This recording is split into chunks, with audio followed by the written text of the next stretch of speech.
అందరికీ నమస్కారం. నేను మీ డాక్టర్ ఆర్బి సుధా.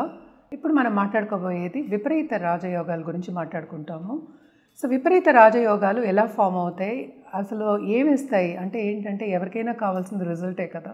సో ఎలా ఫామ్ అవుతాయి, ఎలా రిజల్ట్స్ ఇస్తాయి అనేది చూద్దాము.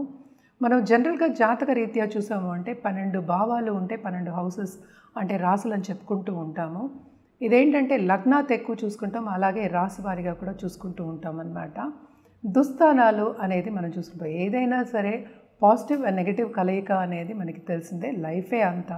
అలాగే జాతకం కూడా అలాగే ఉందన్నమాట. అంటే ఏంటంటే చదువుకున్న వాళ్ళకి అంటే జాతక అస్ట్రాలజర్స్కి వాళ్ళకి తెలుస్తుంది. ఇది మీకు తెలియడానికి కోసం మనం చెప్తున్నాం. దుస్థానాలు అనేది 6th అంటే 6వ ఇల్లు, 8th 8వ ఇల్లు, అలాగే ఏంటంటే మనం ఎక్కువ 12వ ఇల్లు చెప్పుకుంటాం, 12th హౌస్ చెప్పుకుంటాం.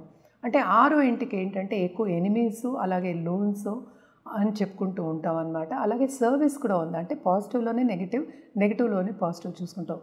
8వ ఇల్లు అంటే సీక్రెట్ హౌస్ అని చెప్పుకుంటూ ఉంటాం, అంటే లాంజివిటీకి కూడా మనం చెప్పుకుంటూ ఉంటాం.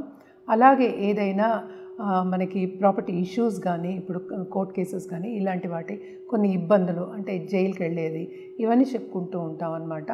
అదొకటి కాకుండా మనకి 12th హౌస్ అంటే 12వ భావం. 12వ భావం కానీ 12వ రాశి కానీ ఎప్పటికైనా లాసెస్కి మనం ఎక్కువ చెప్పుకుంటాం. అలాగే శ్రమకి చెప్పుకుంటాం, ట్రావెల్కి చెప్పుకుంటాం, ఏదైనా సరే లాసెస్కి చెప్పుకుంటాం. అదొకటి కాకుండా ప్లస్ పాయింట్ ఏంటంటే దాంపత్య జీవిత అనుకూలతకి కూడా మనం చెప్పుకుంటూ ఉంటాం అన్నమాట. అలాగే 6th హౌస్లో మనకి ఎప్పటికైనా సరే బెనిఫిట్స్ అంటే ఏంటి, మంచి చేసే గ్రహాలు. మనం ఎప్పటికైనా కొన్ని గ్రహాలు, మనకి 9 గ్రహాలు ఉన్నాయని తెలుసు. మంచి గ్రహాలు, అలాగే ఏంటంటే మంచి చేసే గ్రహాలు, అలాగే కొంతవరకు చెడు చేసే గ్రహాలు అని పరిగణించున్నామన్నమాట. సో ఏదైనా సరే జాతక రీత్యా చూడవలసిందే. సో ఇప్పుడు మనం విపరీత రాజయోగం అంటే ఏంటంటే మనం రజనీకాంత్ గురించి కూడా మన అందరూ చెప్పుకుంటూ ఉంటారు. అంటే మార్స్ ఎగ్జాల్టేషన్లో ఉన్నారని మనకి టైం సరిగ్గా తెలియదు అనుకోండి, బట్ ఏంటంటే సినిమా యాక్టర్స్కి చెప్పుకుంటూ ఉంటాం. విపరీత రాజయోగం అంటే అది ఒక ఎగ్జాంపుల్ కింద నేను చెప్పాను. రజనీకాంత్ స్టోరీ అందరికీ తెలిసిన విషయం.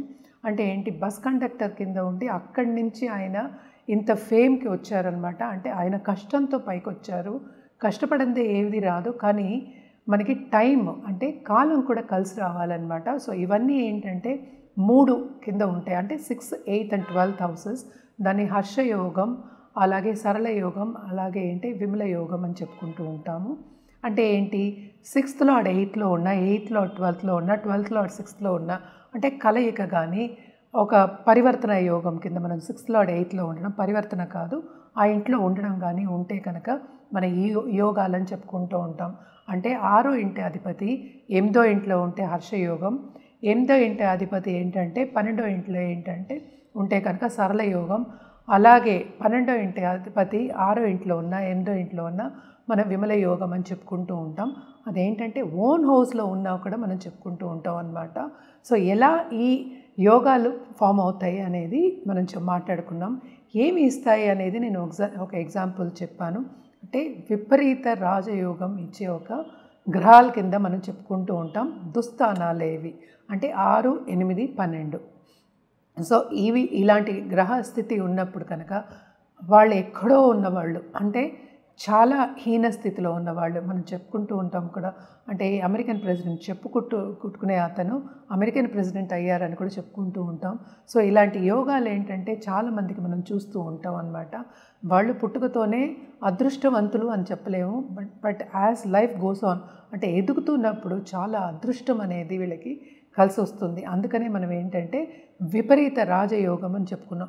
విపరీతం అంటే ఏంటంటే అటు మనకి డబ్బు, సంపద, పేరు, అంటే పలుకుబడి అన్నీ ఉంటాయి అన్నమాట. అంటే ఏంటి, ఏదో ఒక కాలం వాళ్ళకి కలిసి వచ్చినప్పుడు, నేను ఇందాక నుంచి చెప్తున్నా కాలం కలిసి రావాలి అంటే ఏంటి, కాలం కలిసి రావాలి అంటే ఏంటంటే ఆ దశా విశేషాలు, అంటే 6th లార్డ్ దశ కానీ, లేకపోతే లగ్నాధిపతితో కూడిన సబ్దశ రావడం కానీ, మంచి దశతో కూడిన ఈ దశలు రావడం కానీ వస్తే కనుక తప్పక ఏంటంటే విపరీత రాజయోగం అని చెప్పొచ్చు. అలాగే ఏంటంటే కొన్ని నీచభంగ రాజయోగాలు కూడా మనం చెప్పుకుంటూ ఉంటాం. అంటే ఈ గ్రహాలన్నీ ఉన్నాయి కదా, ఒక్కొక్క ప్లేస్లో నీచం అవుతాయి. అంటే ఏంటంటే మనకి రాహుకేతుకి నీచ స్థితి, అది ఉచ్చ స్థితి ఉన్నప్పటికీ మనం ఎక్కువ చెప్పుకోము. మిగతా 7 గ్రహాలకి మనం చెప్పుకుంటూ ఉంటాం అన్నమాట. అది నీచమైనప్పుడు ఎస్పెషల్లీ ఏంటంటే చంద్రుడు నీచమైంది ఏంటంటే మనకి వృశ్చిక రాశిలో నీచమవుతారు. నీచభంగ రాజయోగాలు అని చెప్పుకుంటూ ఉంటాం అనమాట. అది టైం రావాలి, టైం వచ్చినప్పుడు అంటే సప్దశ వచ్చినప్పుడు కానీ లేకపోతే దశా విశేషాలు వచ్చినప్పుడు కానీ ఆ దశ వచ్చినప్పుడు కానీ సడన్గా ఏంటంటే పుష్ అనేది ఉంటుంది. అంటే మంచి ఆపర్చునిటీస్ ఇచ్చినప్పటికీ కొంతమంది తీసుకోలేకపోతారు. సో అందుకని టైం అనేది మనకి కరెక్ట్ ఉండాలి. కొంతమంది జాతక రీత్యా ఏంటంటే ఇవన్నీ యోగాలు ఉన్నప్పటికీ ఏంటంటే దశ మనకి అనుకూలంగా ఉండదన్నమాట. దశ అనేది ఎప్పటికైనా సరే మన నక్షత్రం పట్టి వస్తూ ఉంటుందన్నమాట. సో మనం ఇప్పుడు పరిహారాల విషయానికి వస్తే కనుక తప్పక ఇవి దుస్థానాలు కనుక ఒక్కొక్కరికి ఒక్కొక్క పరిహారం అనేది ఉంటుంది. జనరల్గా ఏంటంటే నవగ్రహ స్తోత్రాలు, నవగ్రహ హోమాలు చేయడం అనేది మంచిది. అలాగే ఎక్కువ మనం చెప్పేది ఏంటంటే ఈ ఏదైనా సరే ఈ గ్రహాలు ఉన్నాయి కదా, ఈ గ్రహ జపాలు చేయాలని చెప్పుకుంటూ ఉంటాము. అందుకనే జనరల్గా నవగ్రహ జపాలని చెప్పేస్తాను. అలాగే ఏంటంటే శక్తి పూజలు చేసే వాళ్ళకి ఎప్పటికైనా చెప్పడం ఏంటంటే శక్తి పూజలు చేసే వాళ్ళకి, నిత్యం చేసే వాళ్ళు, శక్తిని కొలిచే వాళ్ళకి తప్పక ఏంటంటే పాజిటివిటీ అనేది ఎక్కువ ఉంటుంది. ఈ గ్రహాలు కూడా ఏంటంటే అనుకూల పరిస్థితికి వచ్చే ఛాన్సెస్ ఎక్కువ ఉన్నాయి, అనుకూలంగా ఉండేది మనం చూస్తూ ఉంటాము. అండ్ మోస్ట్ ఇంపార్టెంట్ ఏంటంటే ఎప్పటికైనా సరే మనకి గోవు పూజలు చేయడం కానీ, గోవుని ఆరాధించడం కానీ చేస్తే కనుక తప్పక ఏంటంటే ఈ గ్రహాలన్నీ కొంతవరకు శాంతిస్తే కనుక తప్పక మనకి పాజిటివిటీ అనేది పెరుగుతుంది. నాట్ ఓన్లీ పాజిటివిటీ వచ్చినప్పటికీ కాలం కలిసి వస్తుంది. మనకి పూర్వీక ఆశీస్సులు కూడా ఉంటాయి కనుక ముందుకెళ్ళడం అనేది ఈజీ అవుతుందన్నమాట. సో మనం ఇప్పుడు రాశి వారిగా మాట్లాడుకుందాం. మనం ఇప్పుడు మాట్లాడుకోబోయేది కర్కాటక రాశి వాళ్ళ గురించి. కర్కాటక రాశి వాళ్ళకి 6th లార్డ్ మనకి తెలుసు జూపిటర్ అయ్యారు. అంటే ఏంటంటే గురువు అయ్యారు. గురు అంటే ఏంటి, పొజిషన్ మారితే సపోజ్ 12th హౌస్లో ఉంటే అంటే ఏంటంటే మిథునంలో ఉంటే కూడా వీళ్ళకి విపరీత రాజయోగం అని చెప్పుకోవచ్చు అనమాట. అదొకటి కాకుండా 7th and 8th లార్డ్ శని అయ్యారు. ఎందుకంటే 2 కలయిక ఉంది, 7th and 8th ఉన్నారు. సో ఎంతవరకు వీళ్ళకి విపరీత రాజయోగం ఉంది అనేది మనం జాతకం పరిశీలించిన తర్వాతే తెలుస్తుంది. అదే ఏంటంటే శని 12వ ఇంట్లో ఉన్నప్పటికీ మనం విపరీత రాజయోగం అని చెప్పుకోవచ్చు అనమాట. అలాగే మనం చూసాము అంటే 12th లార్డ్ మనం చూసుకోవచ్చు బుధుడు అయ్యాడు. బుధుడు మనకి 6th హౌస్లో అంటే శని ఇంట్లో ఉన్నప్పటికీ మనం విపరీత రాజయోగం ఉందని కర్కాటక రాశి వాళ్ళకి మనం చెప్పుకోవచ్చు. సో విపరీత రాజయోగం మనం ఇందాక నుంచి చెప్పినట్టు కొంతవరకు కష్టాలతో కూడిన సక్సెస్ అని చెప్పచ్చు అనమాట. సో తప్పక వీళ్ళు పరిహారాల విషయానికి వస్తే కనుక శివుడికి పూజ చేయడం కంటిన్యూస్గా మంచిది, హనుమంతుడికి పూజ చేయడం ఇంకా మంచిది అనమాట. అంటే ఎప్పుడు పూజ చేయాలంటే సోమవారం పూజ నిత్యం పూజ చేసుకోవడం చాలా మంచిది. కానీ ఏంటంటే విపరీత రాజయోగం ఎప్పుడైనా సరే కాలం కలిసి రావాలి. సో కాలం కోసం కొంతవరకు వేచి ఉండడం అనేది మంచిది. అదే ఒక్కసారి విపరీత రాజయోగం పట్టుకుంది అంటే కనుక ఎక్కడికో అందలానికి తీసుకెళ్ళిపోతుందన్నమాట. సో తప్పక ఏంటంటే శివుడికి పూజించడం, శక్తి రూపంతో పాటు పూజించడం చాలా మంచిది. సోమవారం పూజించండి. అదొకటి కాకుండా తప్పక వీళ్ళు జూపిటర్కి, గురువుకి పూజించడం, అలాగే జపాలు చేయడం చాలా మంచిదన్నమాట. ఎందుకంటే ఈ రాజయోగం పట్టుకోవాలి అంటే మనకి ధనం కూడా కావాలి అంటే తప్పక ధనకారకుడిని కూడా పూజించాలి. సో తప్పక ఇవన్నీ చేసుకుంటూ ఉంటే ఇంకా పైకి వచ్చే ఛాన్సెస్ ఎక్కువ కనిపిస్తాయి. ఎందుకంటే సంపదతో కూడిన ఒక నాట్ ఓన్లీ సంపద, పేరు పలుకుబడితో కూడిన ఒక విపరీత రాజయోగం కనుక. సో విపరీత రాజయోగం పట్టాలి అంటే కనుక టైం కోసం కొంతవరకు వేచి ఉండాలి.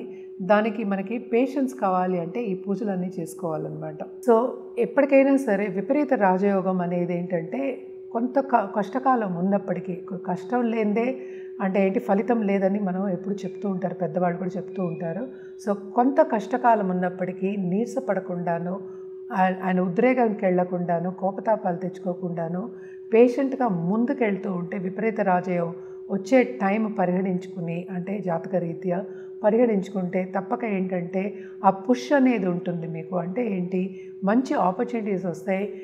ఎక్కడో ఏమి సాధించలేము అనుకున్న వాళ్ళందరూ సాధించిన వాళ్ళు చాలామంది ఉండాలి. అంటే ఏంటి, పేషెన్స్ ఉండాలి, పర్సీవరెన్స్ ఉండాలి, పట్టు విడుపు లేకుండా ముందుకు సాగే ఒక దశగా నడుస్తూ ఉంటే కనుక తప్పక విపరీత రాజయోగం అనేది విపరీతంగా ఉంటుంది మీకు.